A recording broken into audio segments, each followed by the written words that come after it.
Internet, and welcome to Sage's Gaming Channel's podcast anniversary with my friend at Actual Tina, who has now, in Final Fantasy XIV, finished the Stormblood expansion and that entire patch cycle. So, just as we did with the main game and Heavensward, we are now going to have a little conversation about what she thought about everything, various themes of the game, various aspects, and any questions that might have come in from her adoring multitudes of fans. Welcome, Tina. Thank you very much for being here to talk with me.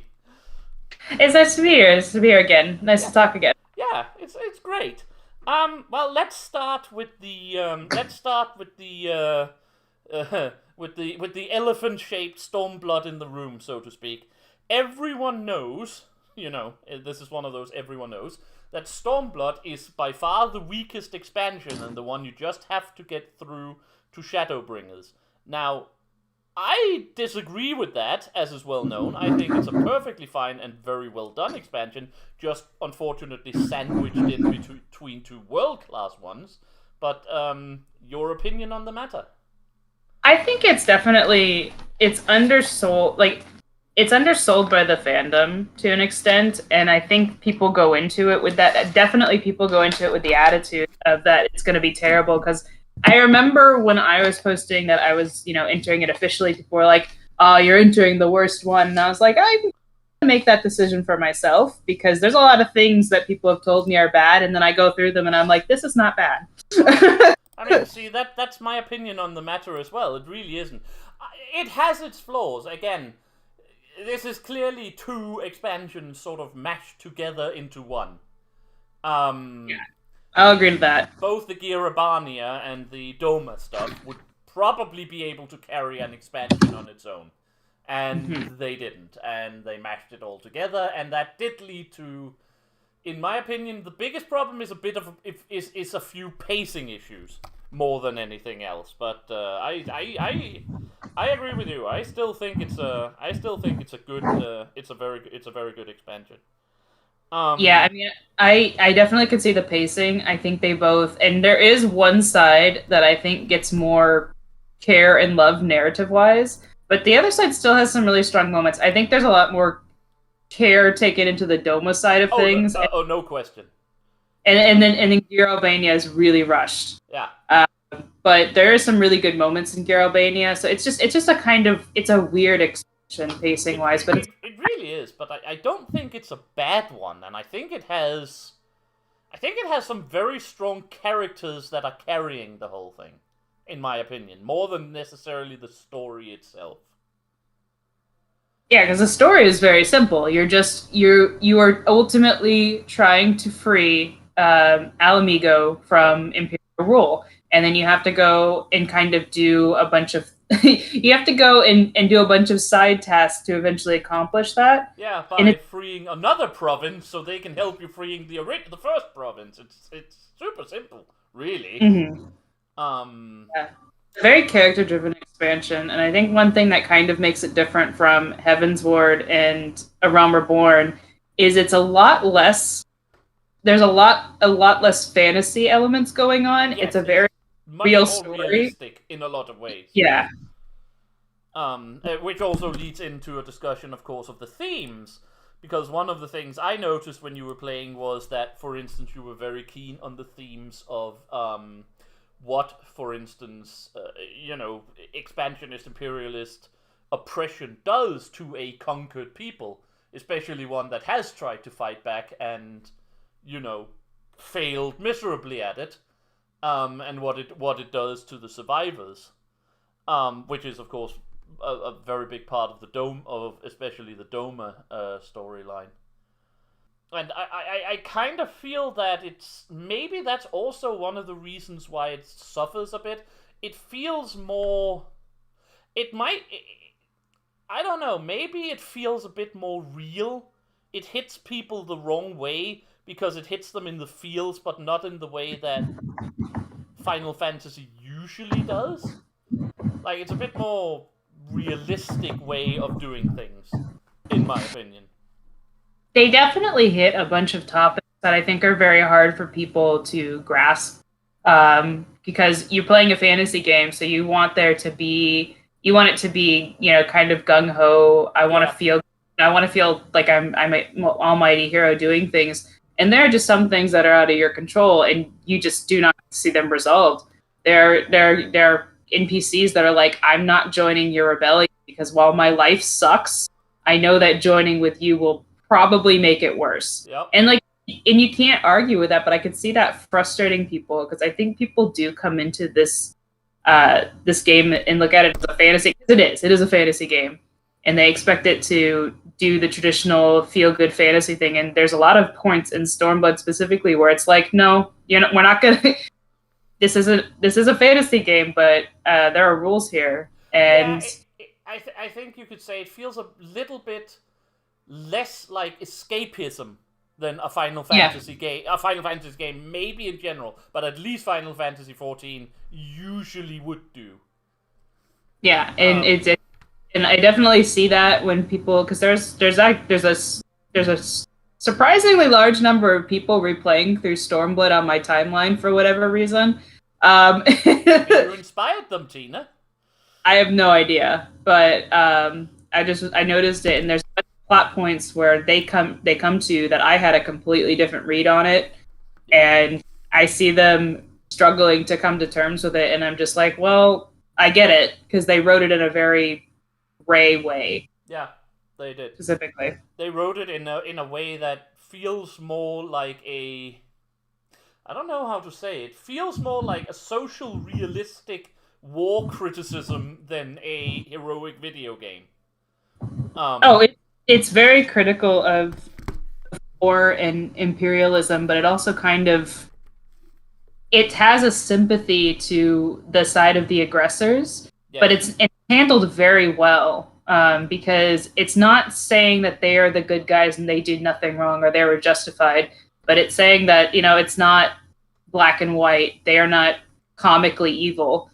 Sometimes they're comically evil, but most of the people are not, and there's the factors here, and I think it makes people uncomfortable to realize that. Yeah. But that's actually how real war is. Real war is not black and white, good versus evil. It's usually two different factions, and there's a lot going on behind why they're at war. But at the end of the day, it's just two groups of people. So, well, do you feel that? I mean, like I said, the treatment of the psychological aspects of conquered people and the whole thing. Do you think it got too real, so to speak, towards the end? Do you think it could have benefited from maybe having a little bit more standard heroic fantasy aspects, or was this like the perfect balance to you? I don't have a problem with it, but I still can see why someone might have a problem with it as a video game experience. I think they could have definitely compromised on a couple of things, and I'm not just saying that for my own selfish reasons. But there's one plot point that it is very controversial in the fandom, and it's the way that Heen deals with Yatsu's him, essentially, and basically says I can't pass judgment on this, and I think that I understand why, because it makes sense from my perspective, because Heen just came into rule. And this guy, for all intents and purposes, has been serving for the last 10 years as a war hero. Yep. And yes, he did horrible things before that, but the person he wronged is the person everybody hates. And it's just, it's a complicated issue, and that's why he doesn't. It's not because, Hein approves of what happened. It's that he knows that punishing that guy specifically is going to lead to a possible rebellion attempt, because they're going to see him, in theory, siding with the Empire by protecting Yatsuyu. And it's just a very delicate thing. But I do think they could have been a bit more fantastical and actually had a satisfying conclusion to that and been fine. I don't think it would have changed the story. But I also respect what they did. Mm-hmm. So. No, I kind of feel the same, because that's the same aspect that we were going to get to that later, but we might as well take it now because it flows rather naturally. Because I think it's sort of the same aspect that comes to fore when at the very end of the or the patch cycle, or towards the end of 4.3, we have the whole Yusuo and Asahi situation, and I get there was a lot of people there who was like, why would Heian even consider giving Tsuyu to this? What is it you call him? Like creepy car salesman guy? He's the serial killer car salesman. Serial killer car salesman. Yes, exactly. I mean, you just know there's something wrong with him from the second he pops in. And again, I think that's just because suddenly they're doing like, up until now, everything has been idealism will win the day. Whatever else, if you stay true to like yourself, your friends, your hope, you know, constantly hope will shine forth and so on, you can win the day. And suddenly we're dealing with real politics here. Because the reason Heian is willing to do this is because this embassy is more important to him than people would think. And the reason of that is, of course, no conquering nation would ever extend an embassy to a rebel faction. If this embassy goes well, it's proof standard that the Empire now considers Doma a separate country again and would need... I mean, we know this is the Empire. We now also know who has been behind the scenes ruling the Empire. But from a political perspective, they would need another Casus Belli before they went back into war. And like I said, that's very... It may be too real for people. Like, why? Of course he's willing to sacrifice Tsuyu for that, no matter how innocent she is. It's incredibly important that this embassy goes well. Fortunately or unfortunately, Asahi then turns out to be even more axe crazy than I think anyone had expected.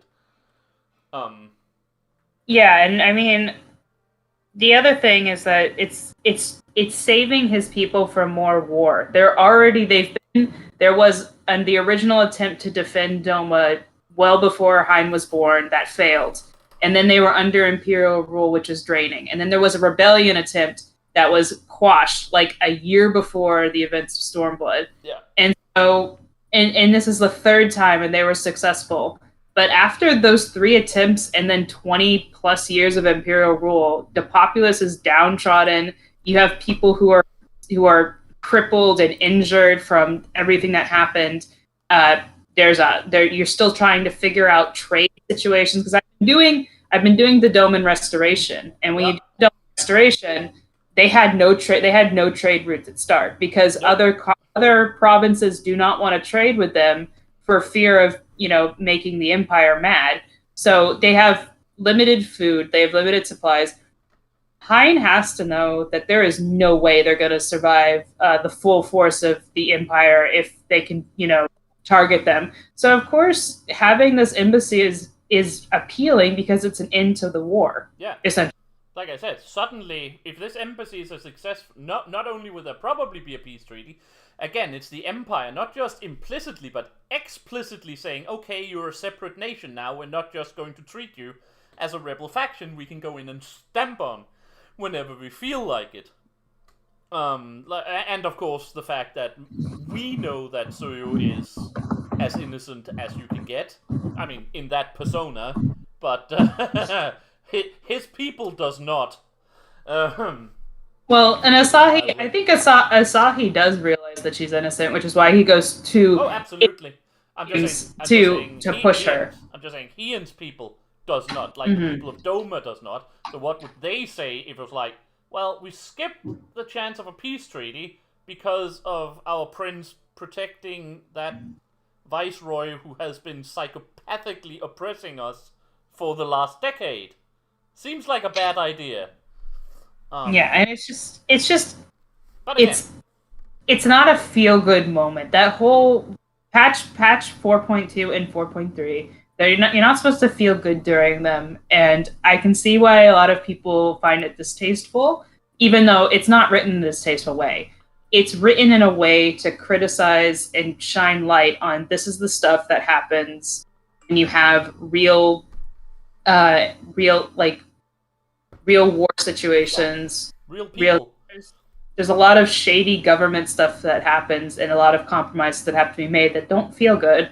And I like when stories address this, even though they know that, especially because it's a fantasy game, it's going to be completely unpopular. Because you're going to want to, if for escapism, you're going to want to just, go in and get justice and save the day. But it doesn't end like that, not in real life anyway. No, I agree. Like I said, I don't have a problem with it either, but I do think, like I said, maybe they went just a teeny tiny bit overboard with it.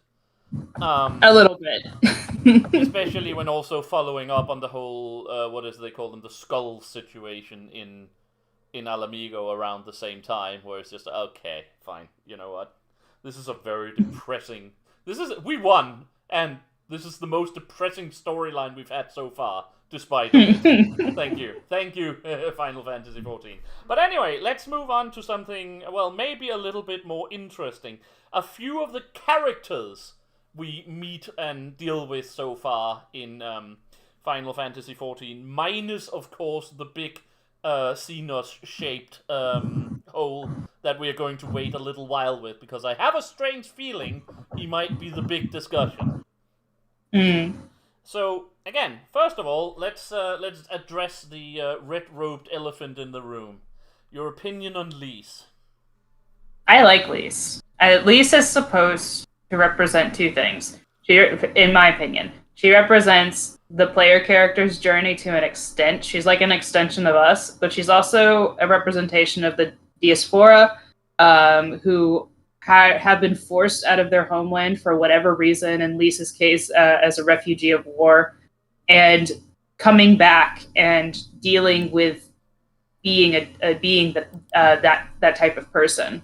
And I think it's done pretty well.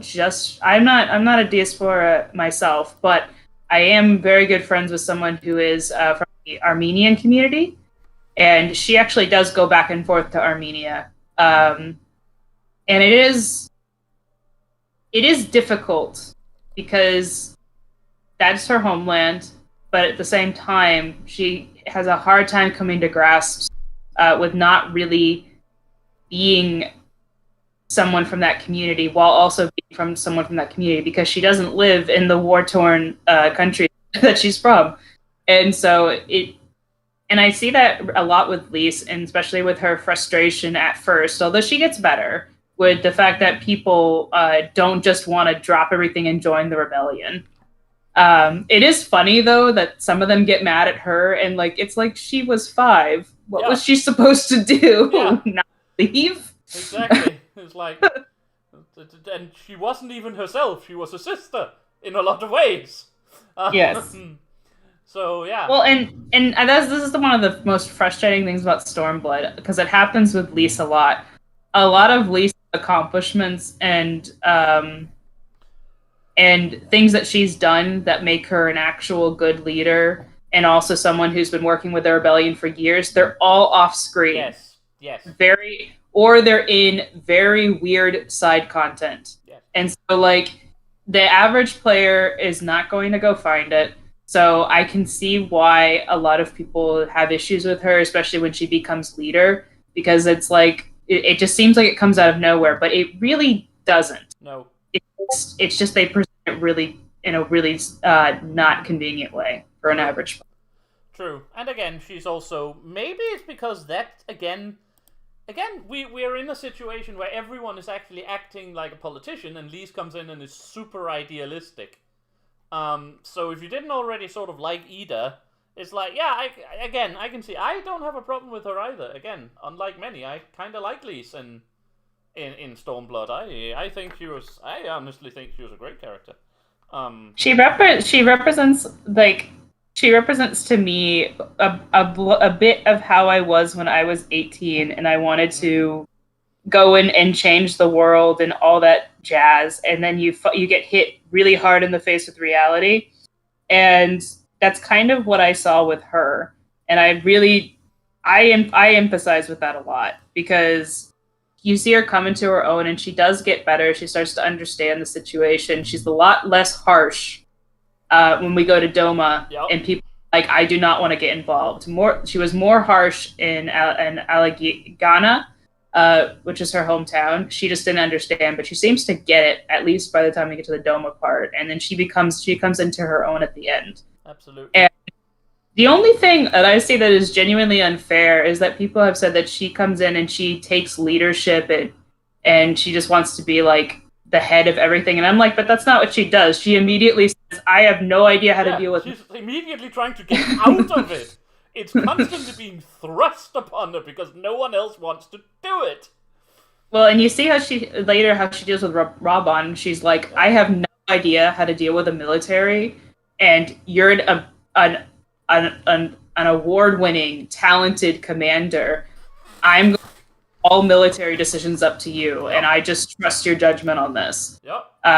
And then they also talk about how they're going to make their governing style eventually a parliament kind of thing, similar to what Amric did in Ishgard. So I didn't see her as just coming in and taking control. It seemed like she was more than anything more accepting that she wasn't good at everything, and she had to. When everything is done, she's not even like the leader of Alamigo. She remains just basically the leader of the Ralph's Reach faction. I don't see that. I also think it's actually pretty decent writing in a lot of ways, because I also think she carries so much trying to come into her own after her parental figure has been killed. I think again, I didn't start in Gridania, but I've seen a lot of stuff that went on there in the early parts of the game. I think we underestimate how much Papalimo's death took on her. And I think that's something that really... Sorry, I'll let you talk, but especially since, in general, he was the one to make all the decisions. I mean, not that she couldn't force her way through, but it was obvious he was the one to, stop her short when her idealism and ability to think with her fists got a little bit too much out of hand. He was clearly like a paternal figure to her. Oh yeah, and I think it's one of the things that I don't really like about the 3 starting areas. I know why they do it. Yeah. So it gives you this little feel of uniqueness. No one starts out the same way. You do have somewhat of an impact, and there is a difference between the characters you meet. But it's one of those things that it's solved later with Thancred and Y'shtola really well. It's not solved with Papalimo and Yida before Papalimo dies. Yeah, we talked about that last time as well, yeah. And so if you don't start in Gridania, I don't think you're going to have a really strong connection, because I didn't. And I cried. I didn't either. I actually did cry when Papalimo died. I had tears, because it was really sad. But it's also like, I don't really know this character, because I started in Limsa. Yeah. So it's something I think they should have done better, is introducing the Scions better with Realm Reborn. And I don't, even though they're reworking a lot of things, I don't see how they could do that. No. I mean, the problem, as we mentioned last time, one of the biggest problems with Realm Reborn remains the fact that out of 50 levels, 35 of them is world building and setup. Mm-hmm. The game doesn't actually start until you go to Querthas at level 35-ish. Mm-hmm. So but I agree. Like I said, anyway, that was Lise. I just want to hear your opinion on her, because I don't think she's as terrible as many make her out to be. No, I think she's overhated. She's kind of but there's a lot of things in Stormblood that I think are overhated. She's really not bad. Let us then move on to the ruler of Doma, and one of our most staunch allies in this expansion. We pronounce him differently, but I will say Mr. Hien. I think it is Hien. I'm very bad at names in general. It doesn't really matter, but your opinion on the Prince of Doma. I think he's similar to Lise in the fact that he is also very idealistic, but he is not similar to Lise in the fact that he's very grounded in the reality of the situation, which makes sense because he's lived under imperial rule, and he remarks many times he's actually had an imperial education. So he's basically been raised his entire life in the Empire. He hasn't known a free Doma. But he does... No, go. He does care about his people. And he's very idealistic, and in many ways, he breaks tradition, but he knows how far he can take that. Because he's still very honor-bound to an extent. Yeah. He's also grown up as a leader. Even though his rebellion failed, he is still he's still used to being a leader, while someone like Lise is sort of trying to, how to put it, get into things, so to speak. Yeah. So there, but yeah, I don't think there's much to say about him. He's basically just a good. He's basically just alpha. I call him Americ Rid Doma. Basically, he's Americ as Americ would be if Americ had lived in Doma, in my opinion. Just maybe a little bit more of a himbo. Yeah. I think that's also why a lot of people like. I know a lot of people who gets to Stormblood is like, oh my god, this is like the coolest character, and then 5 levels later, oh right, he's still here. He's, like I said, I like him, but I think he could benefit from a little bit stronger personality. But I think again that could have primarily been fixed if the Doma arc had been an entire expansion with more time to like build up the situations over there. I think a lot of he and Lisa's problems are very similar in that they just are rushed, and there's not enough time. They really needed one entire expansion just dedicated to their character growth. I agree. But I think the only thing that I find Hien interesting in one aspect, and it's that because Doma is really tradition bound to honor and honor culture and whatever, and he's really willing to break it. But he knows specifically where his limits of how far he can go with that. Because there are certain times where he's like, I want to do this, but if it's going to cause me a lot of problems because it's a tradition. And then there's other times where he's like, we're just going to destroy the castle and go set secrets out. And he's like, we have to try something new because the old stuff hasn't worked. Yep. Well, let's move on to... we already, of course, known Yutsu for a while, but let's move on to his right-hand man... Samurai Grandpa, who, if I'm not wrong, is one of your favorite characters in this entire expansion. He is my favorite character in the entire expansion. Apologize to anyone who knows how to speak Japanese, because my pronunciations will be catastrophic. But Gosetsu. Mine too. I do apologize for that, but I think it's Gosetsu. He is my favorite character. He's just lovable. I don't know, like he comes in, you first meet him, and he is like, I want to. Is this Eorzea? And am I an Eorzea? Speak to me. And then he collapses, and your Urianger finds him and is like, okay, let's go eat. Yeah. And I know. I'm so rode across the world, for God's sake. And he brought no food.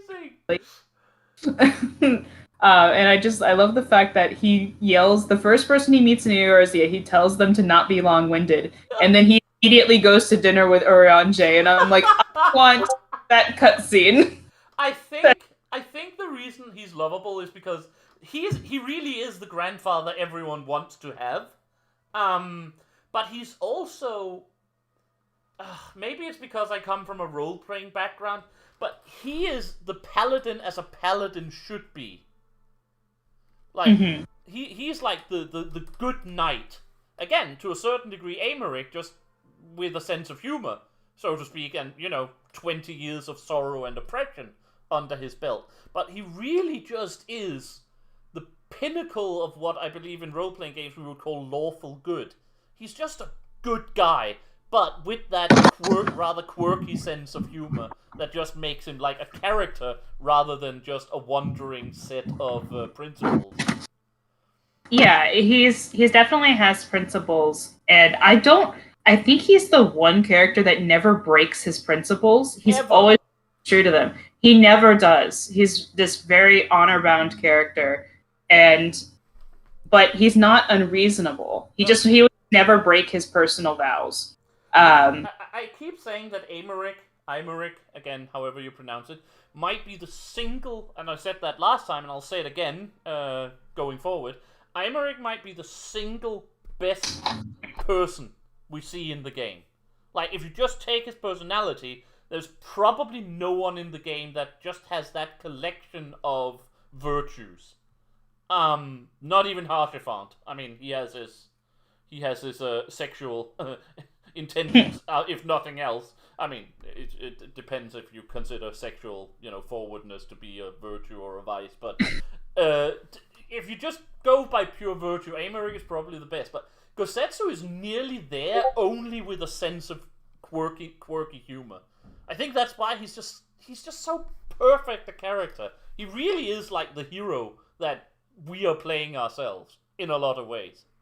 And I think it's just because he faced the way there's a lot of Gosetsu's backstory that isn't told to the player in game at all, and then it's mentioned very, very briefly. Yeah.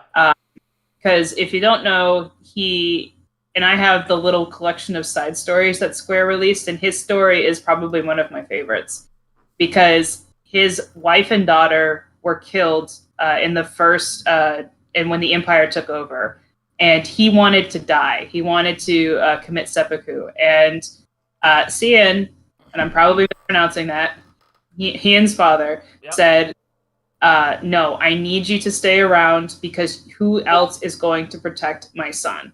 And he was, and Ian's mother was still pregnant at the time, so he was like one of the first people that was told that Ian existed. He said, "Fine, I'll stick around." And then in the rebellion attempt, when after Ian's father dies, and he thinks Ian is going to die, he says, "Let me die with you. I want to die going out protecting you." And Ian says, "No, you have to go because who else is going to be able to fight to help our people through it?" And so he says no. And then the third time he wants to go is after Yotsuyu dies. Yeah. And he's traveling around as a monk now, apparently, and he forgets to eat, and so he passes out in a field. And he thinks that his time has come because he's hallucinating. First of all, he's telling this entire story to a skull, so he's in pretty dire straits. And so he passes out, and he hallucinates that he's on a river, and on the riverbed that he's paddling to is his wife, his daughter, Yotsuyu, and Hein's father. And he's like, "Oh, it's my time. I get to see them. It's time to go." And then he wakes up. Yep. He goes, "I guess it is not my time. I'm still here to serve a purpose." And I respect. It's not a good day to die. If anyone has seen that movie, I'm not going to explain the reference. And I think he is one of the most hopeful characters in the entire game because he accepts that as long as he is here, there is a purpose for him to be here. And so he will keep pursuing that purpose. And he's genuinely one of the characters that horrible things happened to him, and he just did not deserve it. But no, he did not. But do you know what else he is? Whenever you see, he's a samurai.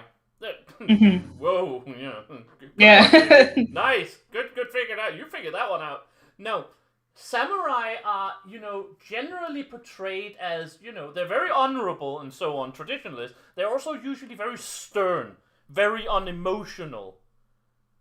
Which Gosetsu really isn't, but he's as we talked about, principled a samurai as you can possibly get.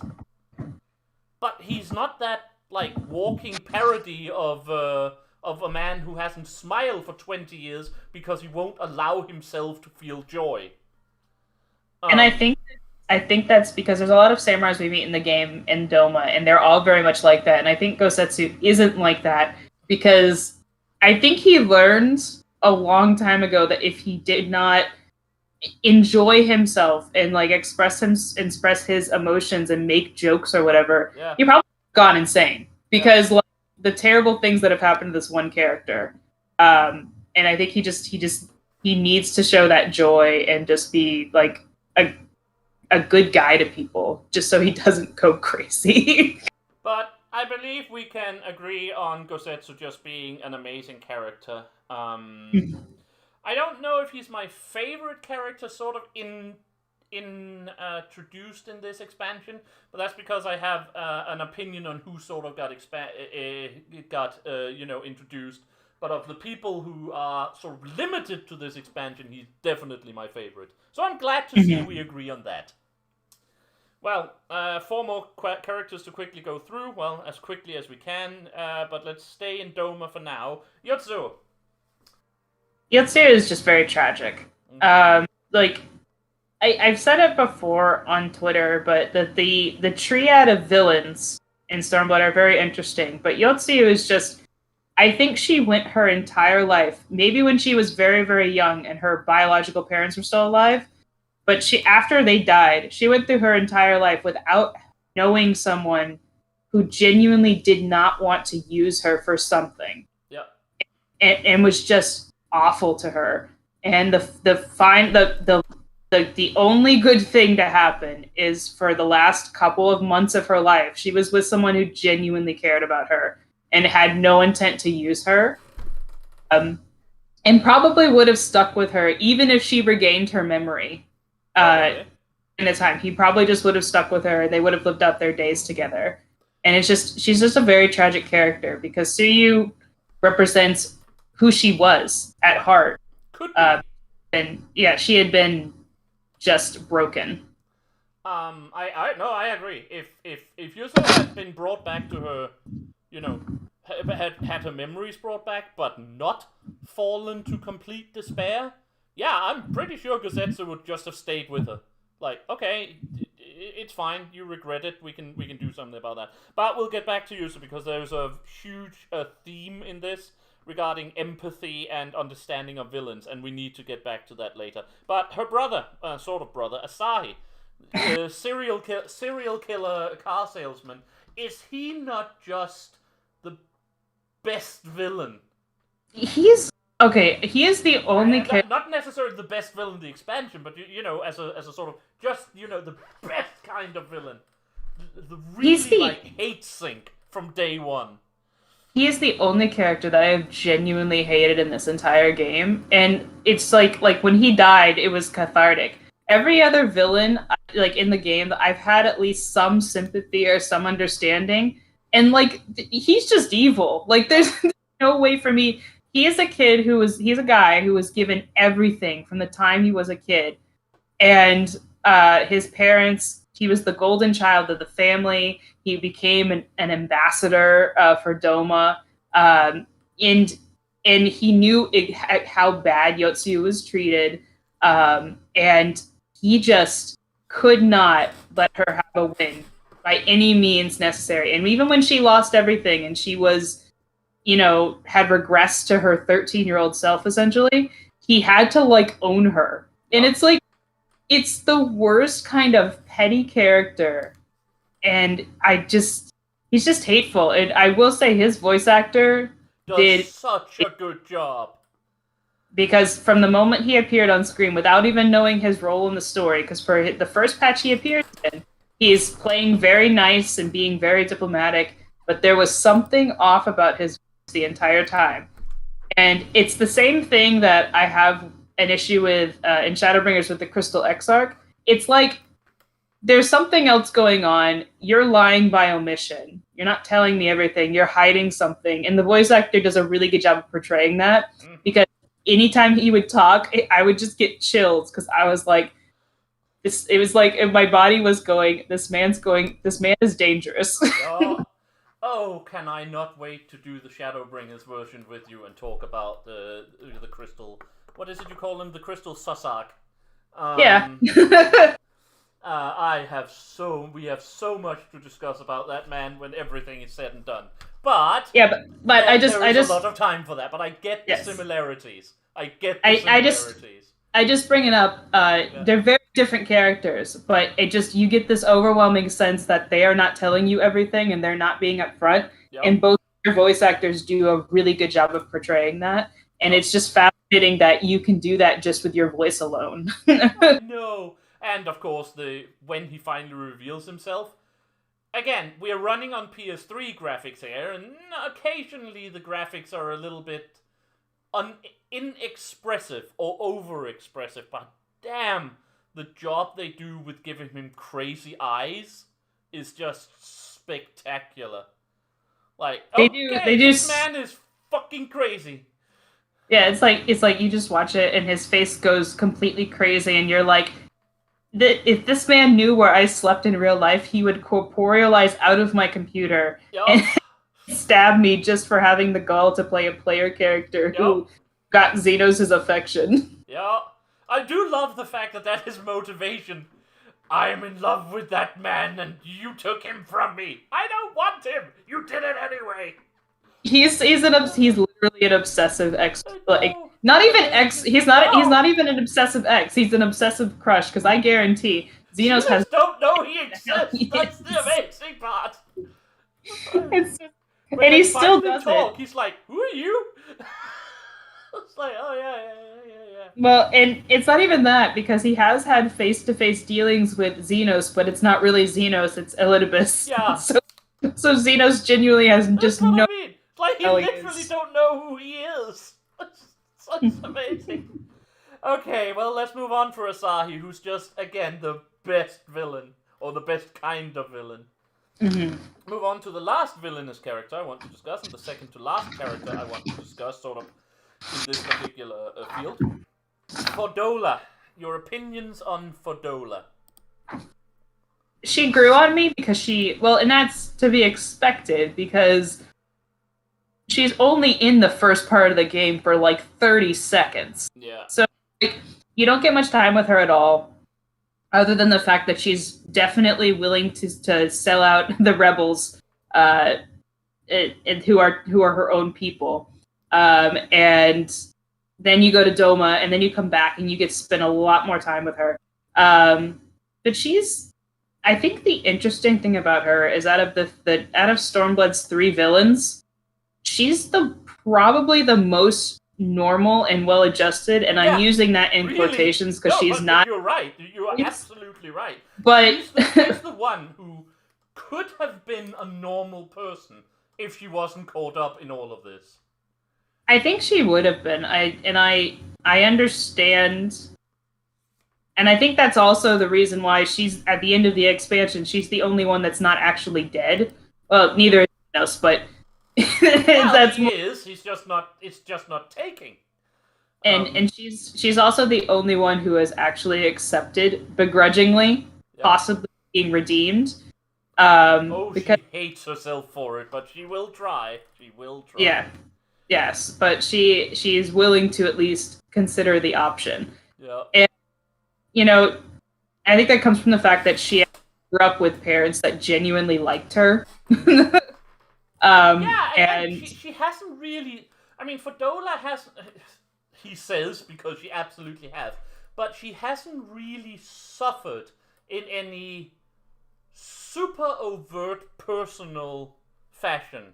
Like, she has absolutely suffered, but she hasn't suffered in a way that every other youth in Alamigo didn't suffer. No. Like, it wasn't personal on her, like with Yutsu, who was, like, brutalized in a fashion that was almost cartoonish when we heard all of it.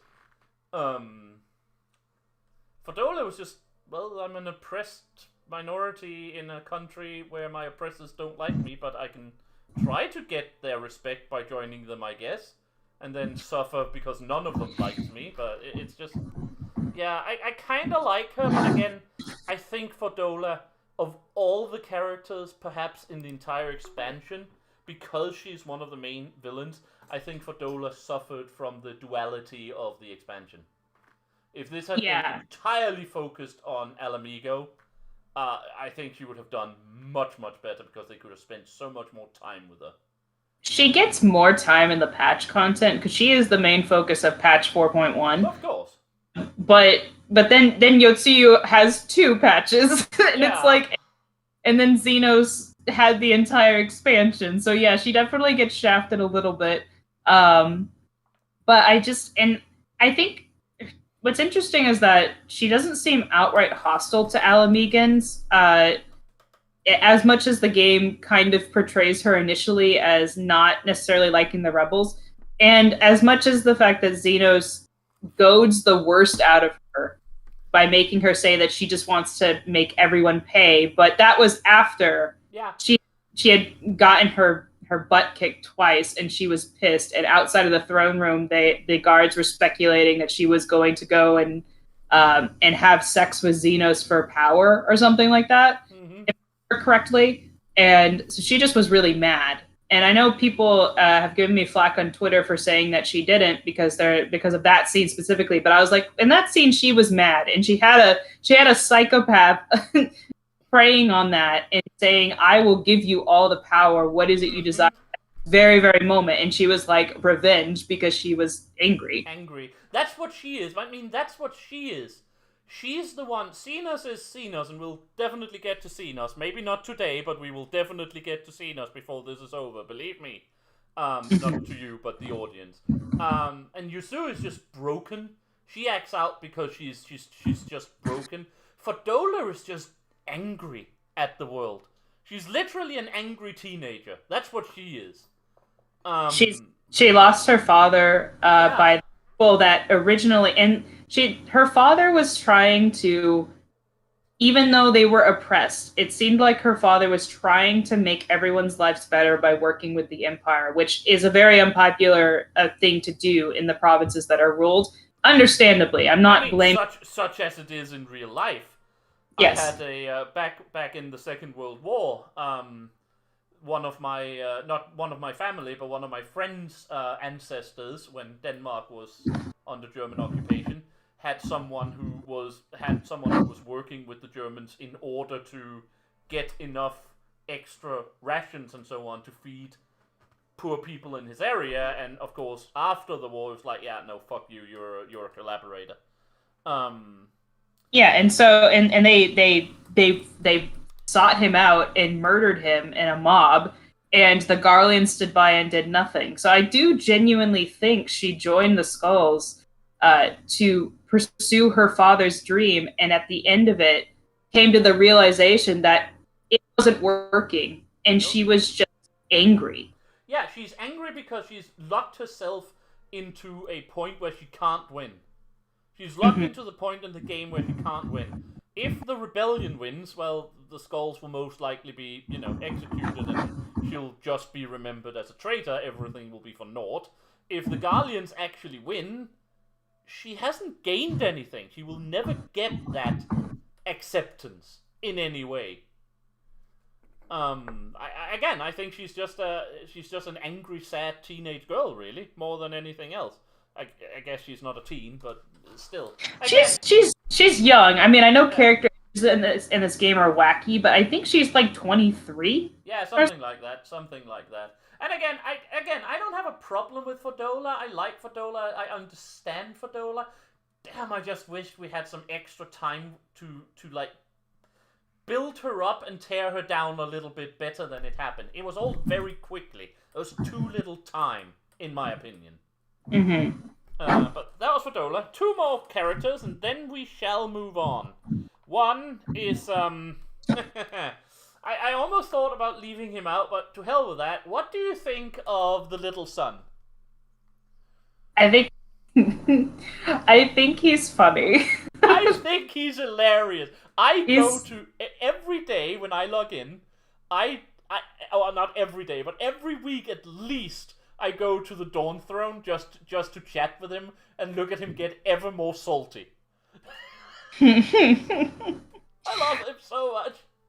I love him. He's just... If he just lowered his standards a lot, it would solve almost all of his problems, which is the funniest thing ever, because he's looking for this idealized version of a woman in his head, and he keeps going after people that are just unattainable and not interested. And of course, the real funny thing is we know who his moon is. That's Sadir. Really? Yes. It even better. They hate each other. They hate each other so much.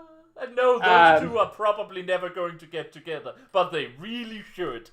They are very compatible. Yes, like, they are. It's stupid how compatible they are, but they're complete opposites. So, but And no, of course, yeah, go. he's just a funny character.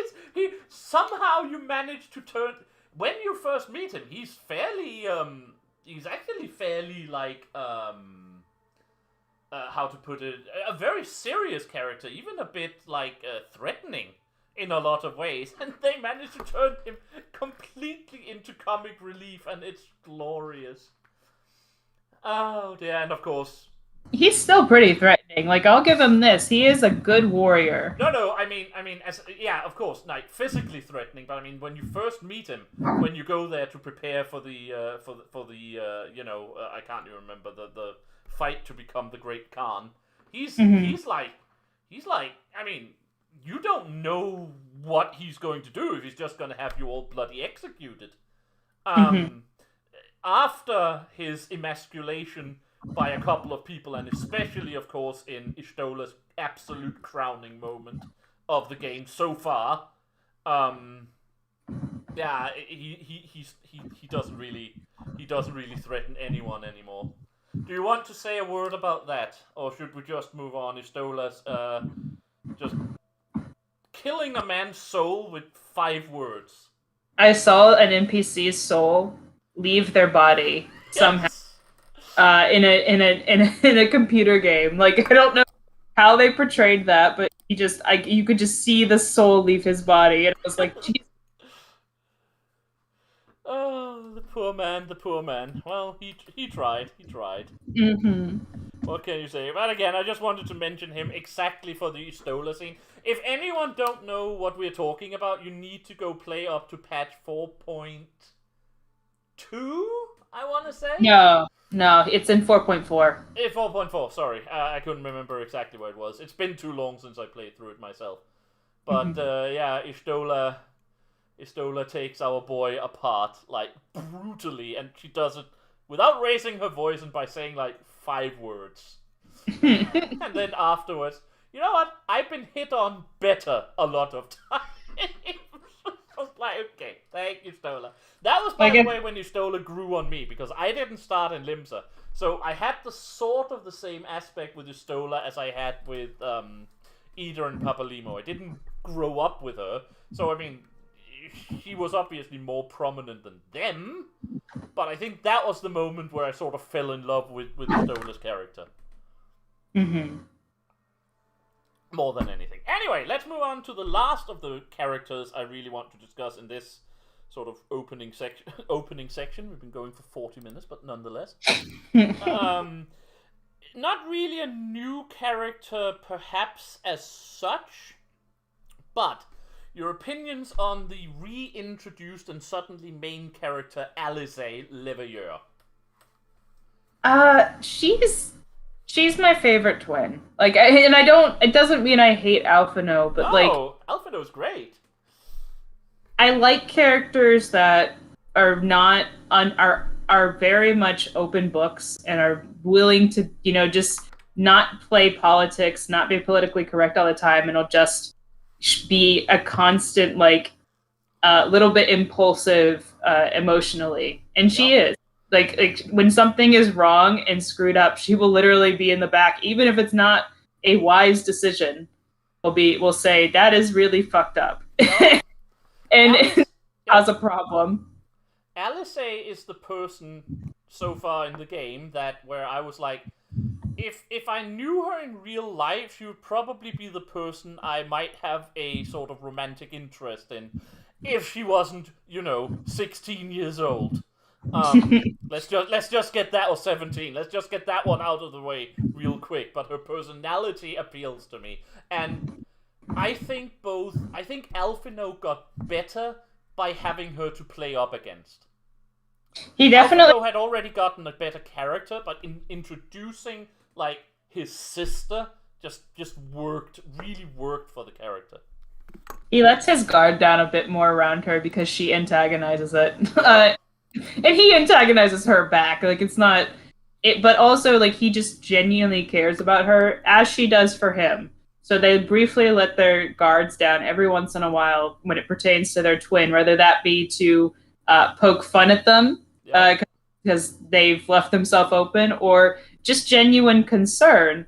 At the end of Stormblood, specifically, when everyone is being abducted, and it happens again, and she finds out that it was actually Alphino. She is so distraught that she basically, I was really worried in the content that we would see a teenage character have a psychotic break because of this. No, exactly. Leaving her, and her brother is in a coma.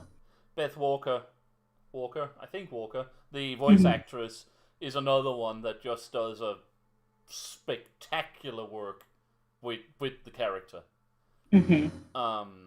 Again, the voice acting, as I said last time we had one of these chats, the voice acting just improves from here. And Stormblood is like is not even like the apogee of that. That's still Endwalker, but damn, the voice acting just got better as the game got more popular and more money could be spent on hiring good people. We have money now. We have money now. Good voice acting. I have voice actors that can actually be, slightly functional. No, I just absolutely love Alice. There's very little to say. She's one of my favorites, and I think she makes Alphino better as well, and that's a positive. And again, she broke my heart there at the end, before Gimlet Dark, at the end of 4.5, where she's like, "Please don't leave me alone," and then goes herself.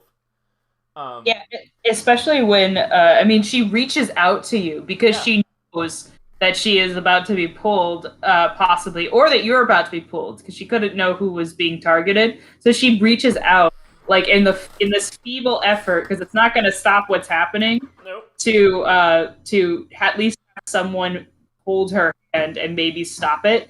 And it's just a very childish thing to do. But at the same time, you remember that she's very, very young. And she is very, very young. And she has this huge hero crush on you. Not to mention... Oh my god. I mean, the thing is, of course it leads to a very humorous scene. We're not going to discuss that too much, of course, because that's a Shadowbringer thing. It leads to that very humorous scene in Shadowbringer where the Sassak is like, "Yeah, I picked up Alice, and she very forcefully explained to me why my aim and timing was bad." It was like, it's a very, but in 4.5, just before the Gimlet, it's a supremely tragic scene. And it's very well played. She plays it off as it was embarrassing later on, but I was like, I would be embarrassed. You were going through... But she's also, like I said, she's a kid, so she's a teenager. Yeah. She's allowed to think that was silly. But I'm glad we got her back into the I'm glad we got her back into the game and into the Scions. I know most of us will have already seen aspects of her in the Binding Coils. Those of us, at least, who have done the Binding Coils. I think the game got better by having Alphino in it. Alice in it. The Scions got better by having Alice in the she's in many ways Alphino's foil, because she would be the worst at politics, because she would just sit at the table and insult people when they were being cheeky. And every single talk would break down. It was one of the reasons why when you go to talk to Varys at the end, she's like, "I'm representing the Scions. I don't think that's necessarily a good idea, but I will try my hardest." And you can talk to her during the whole thing, and she's like, "I'm struggling. I'm struggling to not say what I want to say because I know." Yeah. All right. Well, let's move on. That's Alice. We love Alice. We will continue to love Alice since we know she's alive, at least up until the beginning of Endwalker. Again, for those who don't know, Tina has seen the Endwalker trailer. Not the launch trailer, but the primary trailer. So, I'm not going to spoil anything, but of course anyone in live in that is probably alive at the end of whatever she's doing now. I would think so. One would think so, but then again, we have seen people dying before and then being brought back. And on that notice, let us move on to the real elephant in the room, and the one I wanted to get all other characters out of the way before, because this will probably, might very well be the discussion that ends part 1 of this little thing. Xenos! Lay it on me. He's a very interesting man. This is where I think. Sorry, I'm letting you talk. This is where I think we'll actually have some disagreements for once. But go on. I find him in his own way a very tragic character. Just in the sense, but again, you have to go and kind of. It's a lot easier to get this now because they finally have an English translation. Yep. But you have to go and look for his background in a side story. But it makes everything make sense. His entire personality. He basically was born and then abandoned by everyone in every way that matters. He was raised in his own either a wing of a castle or like a small castle on its own. And only people who attended him were nannies and teachers, people who were paid to just do tasks for him. So he has no emotional connection. Varys would visit like maybe once a month, and he was very cold to him, and just kind of treated him as like an object. And so the one teacher that showed emotion to him, he went to class one day, and the teacher was a fighting instructor that had been forcibly employed by Varys to teach his son sword fighting. And the teacher, not happy about this scenario, basically decided to beat Xenos up every single day as a form of lesson. And his father is aware of this fact too. And we're not they describe he's literally bloody and like has bruises and welts all over his body. Mm-hmm. And Xenos eventually comes to the conclusion that he likes this because unlike the other servants, there's some emotion behind how he's treating him, and it's different. And he comes to the conclusion that he wants to beat this man and overcome what's happening, overcome the challenge presented to him. And he does so by murdering him in a very ingenious way. He shoves I forget what crystals they were, but they're like the elemental crystals that we use for crafting. He shoves that literally into his skin so he can harness ether and use it briefly to do samurai techniques. And that's how he ends up murdering the samurai teacher who was teaching him how to do swords, how to use a sword, and he murders him. And keep in mind, the thing that he did could have easily killed him because it was very risky, but he found out that was the only way he could harness ether. So you've got this kid who's very smart and has now just learned that the only time he feels anything is when he's in combat, because he doesn't understand that it's not the combat that he likes, it's that the person who was battling him actually physically hated him and was showing him some form of emotion other than just obligation to do a task. Mm-hmm. And so as he becomes an adult, he's now a psychopath who has translated the only way he can feel something is when he fights a worthy opponent, because that's the only time he felt something before. And he's a very tragic character in that way, but I also understand he's a very psychopathic, monstrous character that needs to die, because I don't think you can you can fix what's wrong with him. I think he's really broken. Considering your otherwise on occasion stated opinion on him, I'm glad you say that at least. I can fix him. No, you cannot. No, that's a joke. Yeah, I know, and you've always said that at the same time. You know. Oh, yeah. He's unfixable. Again, no, I agree with you. Like I said, I think my problem, and I am not the biggest fan of Xenos, but I think it's because I got in on him. I think it's because I got in on him on a bad, in a bad way, double time, in two ways. First of all, it's just a thing with me that I don't like. I am not a fan of hopeless boss fights. If you want to do that kind of stuff, I mean, it's fine, I can live with it, but if you want to do that kind of stuff, just do it in a cutscene. Don't make me go through, 10 minutes of running around and then, no matter how good I do, just end it with a loss. It's a waste. Yeah. I'm too old for that sort of thing. No, I will agree with that. 3 times in very short succession. I will agree with that because there's lose conditions for those duty scenes too. Yeah, exactly. It's not even just if you lose the fight, you go straight to the cutscene of you losing the fight. So it's kind of reasonable. No, you have to start the entire duty over and finish it the correct way and get to the point where you need to lose. And I understand the frustration because every other game I've seen that does the fake out where you can't actually win, at least when you lose... Yeah, you then lose. Exactly. You just go to the cutscene, whereas the game kind of forces you to actually complete the duty. Yeah, and like I said, you have 2 or 3 of those in very, very rapid succession, and it was just, I am already hating this character before I even get to know him. So I got badly in on him like that, and then a lot of people who are in various Discord groups with me are going to hate me after this.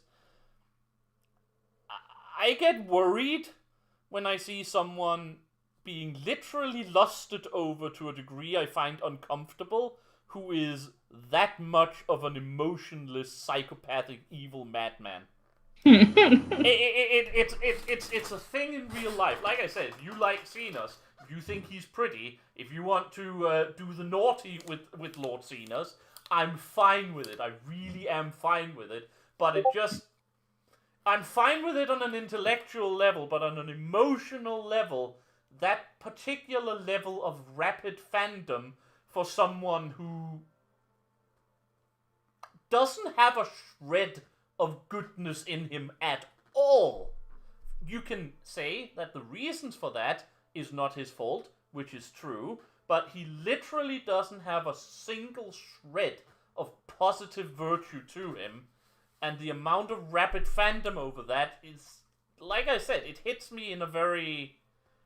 It hits my real life emotions in a very critical place that makes me uncomfortable, to put it mildly. Again, if you like Xenos, it's fine, have fun. I'm not going to say anything about it.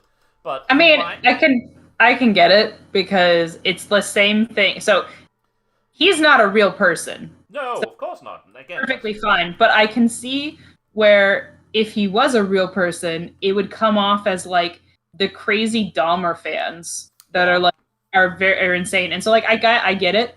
And maybe it's also because I have actually dated someone that I suspect was a psychopath or a sociopath. Or listen, I don't understand the whole psychological what is what, to be completely honest. But I've dated one of those, and I've seen people date one of those, and I'm like, it hits me very visceral. That's all I'm saying. But he's not a real character. If you want to lust and obsess over Xenos, go right ahead. I am not going to actually say anything to you. But again, it's just those two things. I just got in on him in a very, very bad way. And the fact that we finally killed the bastard. The very first thing they do is then resurrect him. I was like, oh, for fuck's sake. That was the moment where I was like, this game has gone from strength to strength. Please don't make me, regret playing onwards. I think it's funny because he's just as surprised that he's back too. Yeah. he's like, I thought I was dead. Should I become a better person? Nah. No! I mean, again, they're doing it well, and I can say this much, and we'll get back to that, but not for a while. Half a year maybe, or wow, at least some months. I mean, it's only been actually 2 months since we did the last, so maybe in January, who knows? But after Endwalker, when you're finally done with Endwalker, it was after Endwalker my opinions on Xenos shifted. Let's put it on that, and we'll stop there. These days, I understand his purpose, and I like what they're doing with him. But yeah, I got badly into Xenos, and I still don't like him as a character. I do like him as a character. I think I think he's I don't know. It's more than just like I think he's a very attractive character. I just find him. I think it's more just like I think if I put a really specific child leash on him and led him around and forced him to do good things, he might actually be beneficial to society. No, I get it. There is a sort, and I also know you find him hilarious. Like I do find him hilarious. A fun character, and that's what I mean. I think I could have done the same if I didn't get in on him with the whole, oh goody, this is the third time I see this character, and I already just want him to go away. Like, not just die in the game, just literally write him out of the game and pretend like he never exists. I'm fine with that. I'm tired of him. I'm tired of doing the same bloody thing over and over and over and over and over again. Sorry. I have opinions on this subject. And I think, because I think you're right, I do see all the points you say about Xenos, and I don't disagree with them. I just feel, and this is what I wanted to get to, I feel Xenos was badly served by the development team in how they presented him in the early parts of the expansion. Yes. No, I will actually agree. He serves his purpose, but a lot of the things that are important to understanding why he is the way he is, because he's not really evil for the sake of evil. He's this character that doesn't know that is basically he is forced to rule an area. He's forced to be part of the Empire's plan. And I say he's forced not because he's forced by any harm, but because like that's what he is. That's his job. That's what he's meant to do. Yeah, but he doesn't have the personality to break out of that because he don't care. No, he just does not care. He's a very he just is living day to day, and he is bored out of his mind, and he is doing the bare minimum just to basically keep his father happy, and he has no joy in life. We also have to, of course, acknowledge the absolute screwed up nature of his family. Oh God, yeah. From Solus, it all makes sense. From Solus and his dead son down to Varys and then Xenos. For those who don't know, a lot of people think that Varys is actually Solus' son. No, Varys is Solus' grandson. There is like a missing generation there where Solus' son died in the meantime. So Xenos is actually Solus' great-grandson. But of course we also know that Solus now we know that Solus is not really who we thought Solus was, which brings up an interesting question about him, by the way. Was Solus always Emmett Selk the Ascian, or did Emmett Selk possess an already existing Garlean prodigy and then use him? We never get an answer. I can tell you now, we never get an answer. That might be a spoiler, but that's just how it is.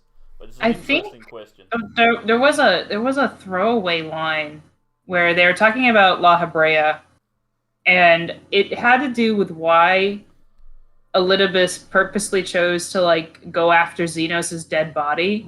Mm-hmm. And I can't remember. It might have. It's because when they create, it takes a lot of energy to create a new body. I mean, the Ascians have energy in abundance, but it takes a lot of energy to create a new body rather than to simply possess one. But it also takes. And one of the reasons is being said that La Habrea basically lost his mind and became the raving madman that we know and love. One of the reasons they think is because he just kept expending his energy on expendable, bodies. Well, and Elidibus and Solus, they take over people who are already dead, is what it appears like. which is a lot easier because they're not having to contend with suppressing whoever they're taking over. Whereas La Habrea was actively taking over people who were still very much alive and just suppressing them. So I think that I mean, generally their opinion on La Habrea is hilarious because I always wondered about La Habrea in the beginning because he is so powerful, but he makes all of these very easily predicted mistakes. And I do like that they basically went to then Elizabeth and Emmett Selk and said, "Oh dear Lord, this man was a maniac towards the end." Well, the first time you meet Elidibus, he tries to kill you, and then he says something along the lines that once you thwart that, he says something along the lines of like, "I've heard about you from La Habrea, and I understand why you would be concerned, but I'm not La Habrea because he's an idiot." Yeah, exactly. I was like, yes. My response was yes. Confirmation. He really was an idiot. And then I guess spoilers for Emmett Solis. You meet him in game officially, and he basically says the same thing. He's like, "I'm not gonna do what La Habrea did because that was stupid." Yep. But yeah, I must admit, we're not gonna take Emmett because we're gonna take Emmett after Shadowbringers, obviously. But I did like you basically not lasting 5 seconds in his introductory cutscene before we were like, "Oh shit, Tina's lost." He's just so fun. It's so good. My love language is definitely humor, and he had laughing and like everyone. I don't think anyone is different than you. I might not have the sort of physical reaction to the man, but everyone loves him from just that moment. The point where he says something that pisses Varys off. I don't remember specifically what it was because he was saying a lot of things that were insulting. Varys just shoots him, and Varys just shoots him, and then he would like without skipping a beat takes over another clone and is like, "That is just an expenditure of useless energy for both." And all the guards around them just, all right, again. Clearly happened before. I've said it before. I said the fact that the guards were not shocked about this whole scenario means it's happened more than once. No, it's just the reason we discussed it, we can talk about. We'll get back to this. I'm sure this scene will be mentioned again, even though it is in actually the Stormblood patch cycle. I'm sure we'll get back to that during the Shadowbringers. But to get back to Xenos, I also think one of my problems with Xenos, and tell me if I'm wrong here or what you think. I also think one of my problems with Xenos is that I had finally sort of started to like him towards the end of the expansion. I understood him better. We had gotten away from the hopeless boss fights and everything. And I had learned to ignore the amount of frenzied affection towards him, to put it like that. But then we get to the 4.4 cutscene with Varys. The one where there is the peace negotiations. Well, for as much peace negotiations as there is, but when we have the meeting between Varys and the Eorzean Alliance, and I'm like, that man is a much more interesting villain than Xenos. His motivation is, I think we missed a tremendous chance of doing something grand here by focusing on Xenos. Again, I see why they're especially after Endwalker. I see what they're doing with Xenos, but we'll get back to that in due time. But after that scene with Varys, I was like, this is a man who is much more interesting to me than just a pretty boy psychopath. Yeah, Varys is genuinely very interesting. He's someone who is more aware than our character is of what the true motives. Even now, even though I'm at MSQ 73 Shadowbringers, I still don't know what the motives of the Ascians are. But you won't for a while, let me tell you. But Varys actually does, and he's his entire life, and it explains why he raised the way he did, because he basically is complicit in making these rejoinings happen. Yep.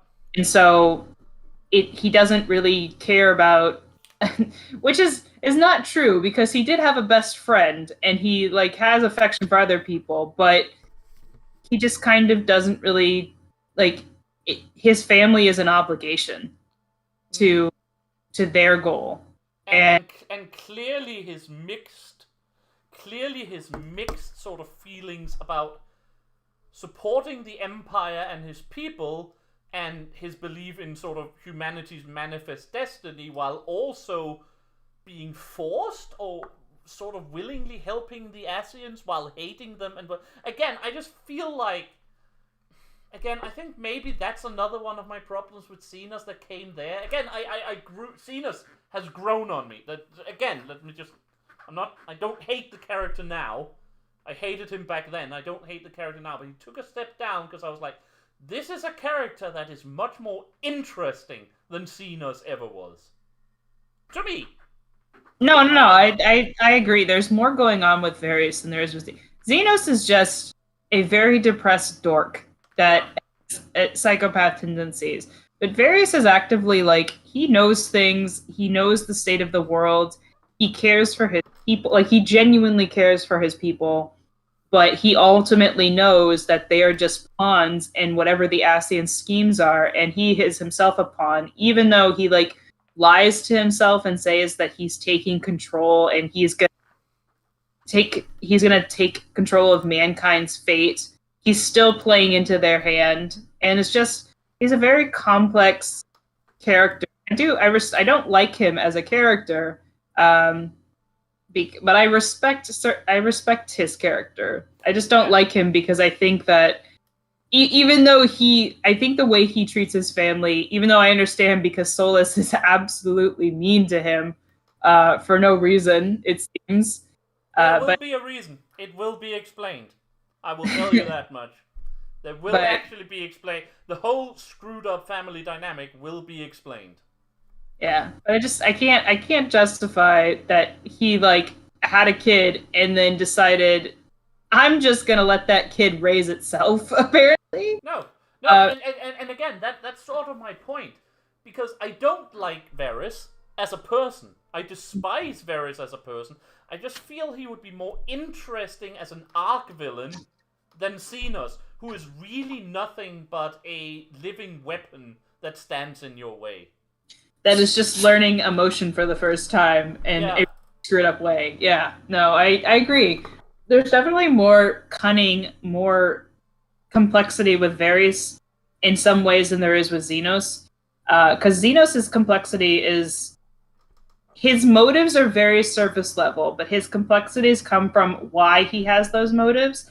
Whereas Varys is just like literally the character that is playing like 6D chess constantly. Or trying, at least. The problem is, he's playing 6D chess, but he's up against someone who can literally rearrange the board with their minds. Yeah. Even change the rules of the game mid-game if he so feels like it.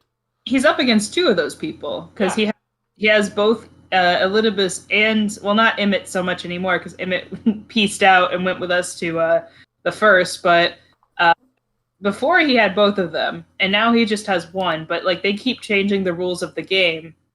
But he's a very compelling character. I wish there was more of him, and I'm sure there will be more of him because of that's going on in game right now. But yeah, he should have been more prominent in Stormblood. Yeah. I just think, again, that's one of the reasons why Xenos. Again, I think a lot of people with me there was like, if they already had like a problem with Xenos, that moment was like, oh god damn it, that's a waste. Like, the greatest villain story never told.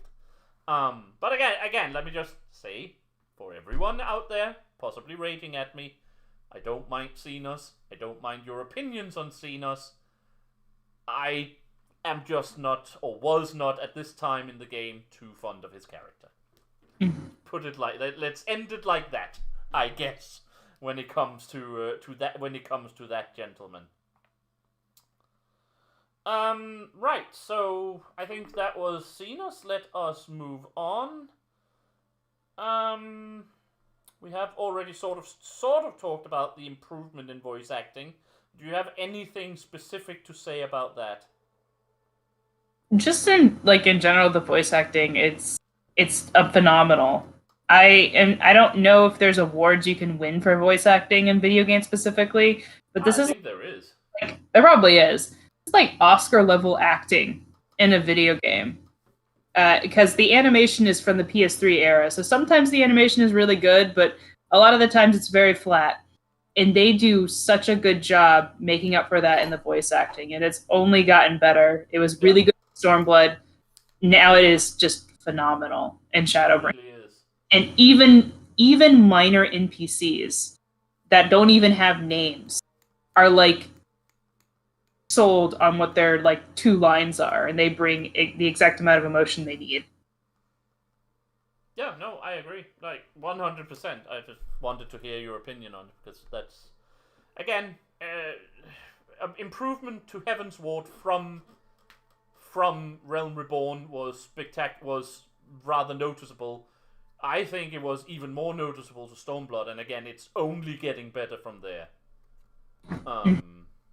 Which is positive in my opinion. Again, switching some of the old voice actors after 2.0 was one of the best casting decisions they made in the game, in my opinion. I'm replaying 2.0 now, and old Alphino voice is like, oh my god, I hate you so much more now. I don't hate Alphino, but damn, his voice actor was annoying compared to... I don't even know if it's the same guy, but he changed the voice past 2.0. Right, so let's finish off easily because we're sort of reaching the end of the time we have today. So let's finish off with something really easily. What do you think of sort of the new aspects of the game? Suddenly we can go underwater through various breathing methods. There are new mechanics in the bosses and so on. Do you have anything to say just on the whole sort of point of technical aspects of the expansion compared to previous? I love diving for one very specific reason. You just love diving because it's faster than swimming. As everyone does. Because when you don't have flying unlocked and most of the area is covered in diveable areas, the diving speed, you can immediately summon your mount underwater, and it is the same speed as regular flying. Yes. I figured that out. The Ruby Sea flying was, or rather swimming, was a godsend. Oh my god, it just made things so much easier until you unlocked flying.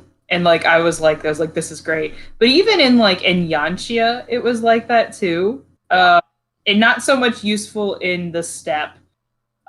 Or in most there isn't much water in the steppe, or for that matter, in Girabania. Yeah, so it was really only a useful trick in the Ruby Sea and Yanxia, but I liked it, and I like diving, I like the spearfishing, so I kind of just I like that new mechanic. I also do like that they did that thing with us, just like you can now breathe underwater, and you will keep that for the rest of the game. It opens up a bunch of possibilities. It saves your butt a couple of times too, because 2 times when you should have drowned, you're just hanging out, knocked out underwater because you can't drown. I also like the fact that they've clearly reworked dungeons and trials to be way more interactive. And I enjoy that immensely. We are to the point where the roulette will put me in a Realm Reborn content, and I'm just like, this is gonna be very boring. Yep. No, 100%. That's it's very true. That is where things grew the beard. You can already see the difference into Heavensward, but I think it took an extra step in. I really think it took an extra step in Stormblood, and I can tell you, which I think you might have already noticed, since I know you have done the first dungeon, several dungeons of Shadowbringer. It takes the same step forward again. In a lot of ways in Shadowbringer. But more like, and also the mechanics too. I usually say Holminster Switch, beyond being the first of the expansion, is also like a wake-up call to anyone who thought that it was just going to be more of the same. Because if you treat it as more of the same, you will die. Yeah, no, you have to actually pay attention and do the mechanics, which has been a thing for, I would say through Stormblood, most of the dungeons, you actually had to do mechanics. You can get away with not doing mechanics in a Realm Reborn and a bunch of the Heavensward dungeons, but by the end, you actually have to do them. And then in Stormblood and Shadowbringers, there's no choice. You have to do the mechanics and you have to do them correctly. Otherwise, you die. As anyone who has watched my streams from Shadowbringers will know, because I'm going into these dungeons blind and I'm using the trust system and I have to figure out the mechanics on the fly. So I usually wipe a couple times. I mean, that's something else we just might mention already. I assume that everyone listening to this will already know, but just in case you do, someone, and we need to shake that person's hand, to finally convince Tina to actually stream her experiences. Now, the famous Twitter threads are still there, thank heavens, because I do love you memeing the crap out of whatever picture you choose to put up. But no, Tina is actually streaming on her own YouTube channel now, which I think just bears your name, right? At Actually Tina? Yeah, it's Actually Tina, and then Kane is the profile picture, so you can definitely, it's definitely me. My Twitter account is linked to that. I've been posting. I like doing the streams because I get my full reaction, which sometimes is very emotional. And then as I'm going through and doing the threads, it takes like an hour to go do the thread after, by the way. Yeah. Oh, I believe you. I believe you. I revisit the moments and I focus on the stuff that because I am hitting that print screen button when I think it's important, but I'm more focusing on what's going on. And when I go back through and I look at what I took photos of for the thread, I'm like, I have more thoughts about it. So I actually like doing both because it's like immediately after I'm done, I get to go through and analyze what I just saw. So it's been really nice. I feel like I get a bigger picture because there's a lot of stuff going on right now. I've been on them, those several of those streams, and they're very fun. If you don't watch them, you should definitely go do them, and then go read the Twitter threads, because again, they are still very, very funny. And of course, as Tina says, there is a lot of emotional reaction there, both for good and for bad, and I'm not going to mention the bad. I'm sure everyone who's known this game can know it. But the one we had just yesterday was a very specific example. I want you to go to that stream, and I want you to, the day before, yesterday I said, that would be stream number 3, by the way, because I have no idea when this is coming out, of course, but the day before we shot this particular episode. But at the very end of that stream, when a lot of things have been going on, Tina is meeting, or Kane is meeting Emmett again, for the first time, like, sort of face to face, and watching Tina's face throughout that whole conversation was worth every penny you might have thought about donating in that case. That was glorious, and I want to thank you for that. I am no longer normal about that old man. No.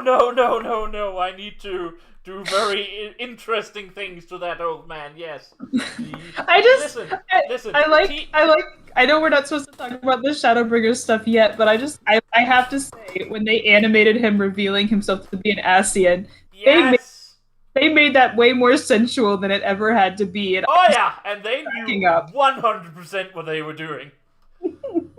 Sexual theater kits are definitely a thing.